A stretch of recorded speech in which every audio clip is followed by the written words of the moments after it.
Hello and welcome to Choice Online Academy. I am Medha Manjiri and here with yet another video on physics. And today we are studying about fluid mechanics. But before starting with that, we need to first understand what is fluid. So, fluid is the name given to a substance which begins to flow when external force is applied on it. So, liquids and gases are fluids. Fluids do not have their own shape and size, as we know that liquids and gases do not have their own shape and size, but they take the shape and size of the container in which they are occupied in. So there are two basic parts of it. First is hydrostatics and second is hydrodynamics. So what is hydrostatics? So the branch of physics which deals with the study of fluids at rest is known as hydrostatics, as we know that static means at rest and dynamics means motion. So exactly these two words indicate motion of the fluid and fluid at the rest. So opposite of this, the branch of physics which deals with the study of fluid in motion is known as hydrodynamics. So ideal fluid is that fluid which is non-viscous and incompressible. In short, these are all imaginary fluids, and there is second part of it which is called as real fluid, which we use for every calculation or every consideration, or every fluid that exists in the nature is real fluid. So for this topic we need to understand two basic concepts, that is pressure and density, which are way more important in this topic. So let's just study with that. So the first is all about pressure.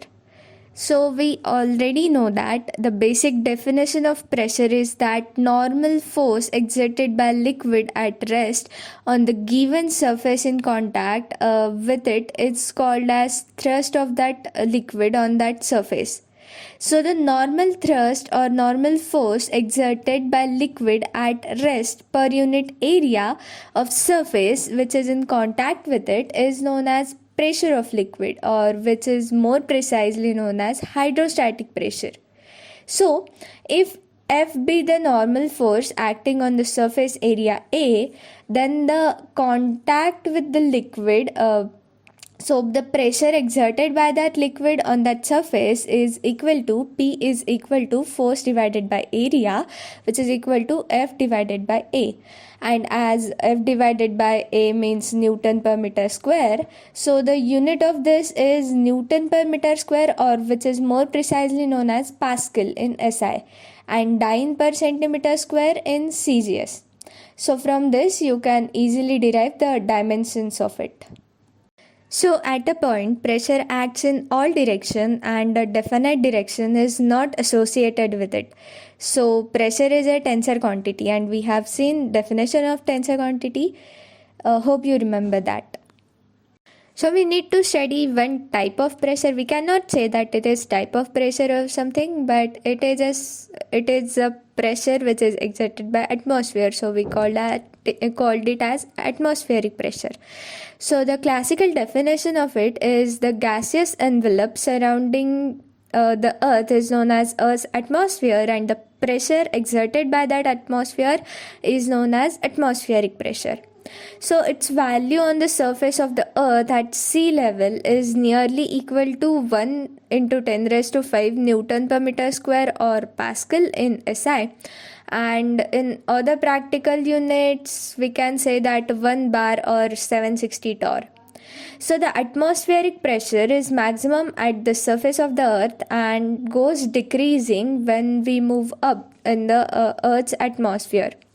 So if see the diagram on your screen very carefully. So if P naught is the atmospheric pressure, then a point at depth at H below the surface of that liquid of density rho, then the hydrostatic pressure P, as we have seen hydrostatic pressure is given by P is equal to atmospheric pressure plus H into rho into G. That means height of that point into density of that liquid into acceleration due to gravity. So the hydrostatic pressure can be given as P is equal to P naught plus H rho G.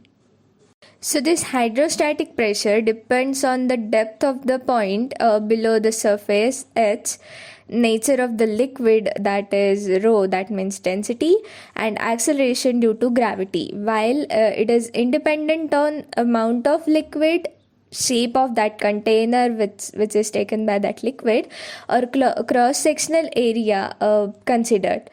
So, if a given liquid is filled in the vessel of different shapes to the same height, then the pressure at the base of each vessel will be the same, through though the volume and weight of that vessel can be different. And as you can see, there is a b c container, and pressure at every point is equal, though the weight of that particular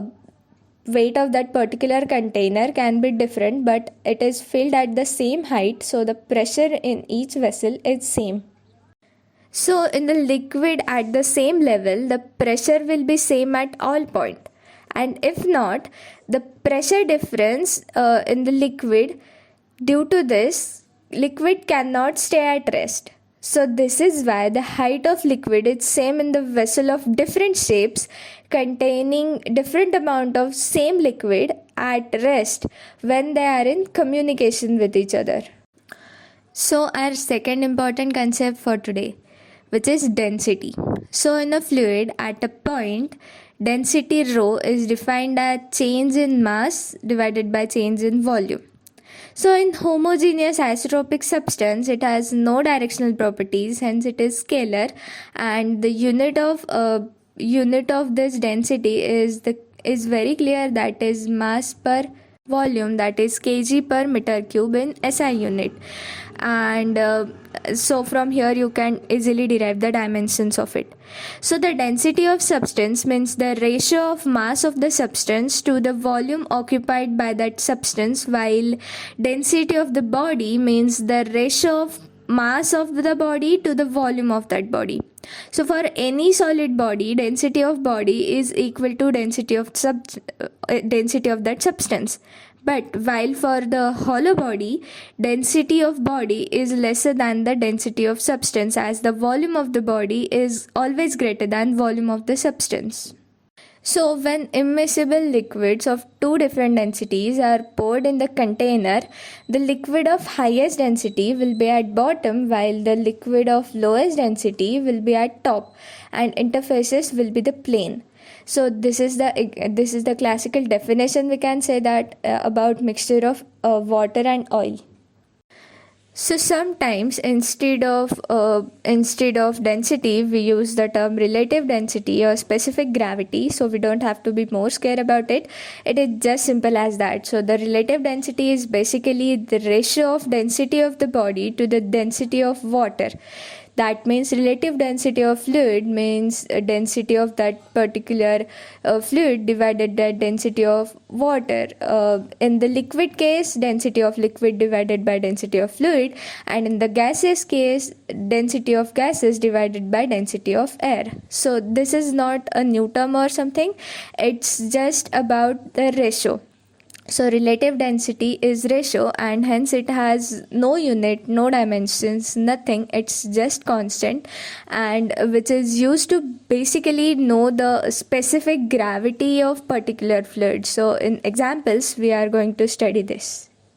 So there are two basic conditions which we need to study, and that conditions are really interesting, which is all about density. So first condition is about if mass of liquid m1 and density ρ1 and m2 mass of density ρ2 are mixed together, then what will be the total density of that? So the total mass will be m is equal to m1 plus m2, and as the volume is constant, then v is equal to m1 by ρ1 plus m2 by ρ2. As we know that volume is equal to mass divided by density. So the total density, that is rho, is equal to m divided by v, which can be given as m1 plus m2 divided by volume, which we have calculated, that is m1 by ρ1 plus m2 by ρ2.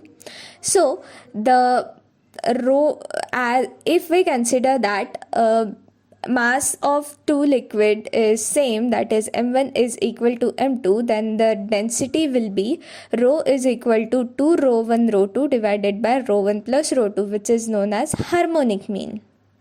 Then another condition. So V1 is the volume of liquid of density rho 1 and V2 volume of liquid of density rho 2 are mixed together, then what will be happen? So the mass will be rho 1 V1 plus rho 2 V2 and volume will be V is equal to V1 plus V2. So if we consider that V1 is equal to V2 and which is equal to V, then the density will be rho is equal to rho 1 plus rho 2 divided by 2. That means arithmetic mean. So if the masses will be different, then if we consider that mass will be same, then there will be harmonic mean. And if we consider the condition where volumes are different and mass is this constant, and at last we consider that volume is equal, then we get arithmetic mean. So two more important condition. So if we raise the temperature, that is with rise in the temperature due to thermal expansion of a given body, volume will increase while mass will remain unchanged. So obviously the density will decrease as mass will be the same and volume is increasing, and density is the ratio of mass to the volume, hence that density will decrease. Now the second condition, so with increase in pressure due to decrease in volume, the density will increase. So the two reverse condition. So if we raise the temperature, then density will decrease. If we raise the pressure, then density will increase. And that's it for today. So we studied two main things, pressure and density, and from now on we are going to study some kind of laws, some kind of principles, some kind of rules, and some very important definition regarding to the fluid mechanics. So these two concepts are really important. Hope this helped you in studying whatever you are studying. If so, then share it with your friends, and till the next video, keep studying. Thank you.